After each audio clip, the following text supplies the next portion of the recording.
जरूरी ग्राफिक है, क्योंकि हो सकता है आप नरेंद्र मोदी जी से रुपए पर चर्चा करिए या निर्मला जी से, तो वो नेहरू जी पर इसका दोषारोपण करने लगे कि नेहरू जी नहीं संभालने दे रहे रुपया।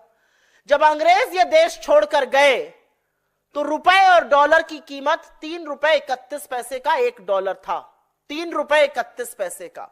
और ये ग्राफ मेरे पीछे आपको दिखाता है कि कितना किस प्रधानमंत्री ने रुपए की गिरावट में कंट्रीब्यूट किया।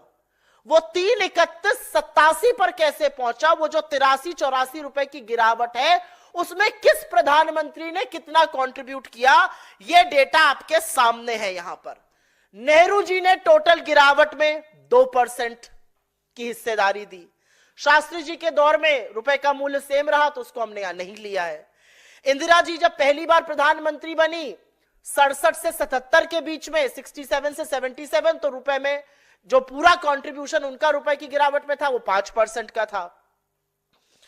इंदिरा जी के दूसरे शासनकाल में उन्होंने फिर से 5% की हिस्सेदारी निभाई रुपए की गिरावट में।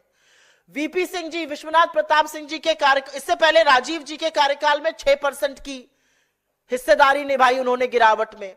विश्वनाथ प्रताप सिंह जी ने भी 6% की हिस्सेदारी निभाई। जो रुपया गिरा 3.31 से 87, उसमें किसकी कितनी भागीदारी थी वो आपको बताने का प्रयास कर रहे हैं। इंदिरा जी ने पहले शासनकाल में 5%, दूसरे शासनकाल में 5%, नेहरू जी ने 2%, उसके बाद राजीव जी ने 6%, उसके बाद मोरारजी देसाई में रुपया 88 पैसे असल में बढ़ा। वीपी सिंह जी के शासनकाल में 6% की गिरावट हुई। नरसिंह राव जी को एक बड़े जर्जर हालत में इकोनॉमी मिली थी और इसीलिए 1990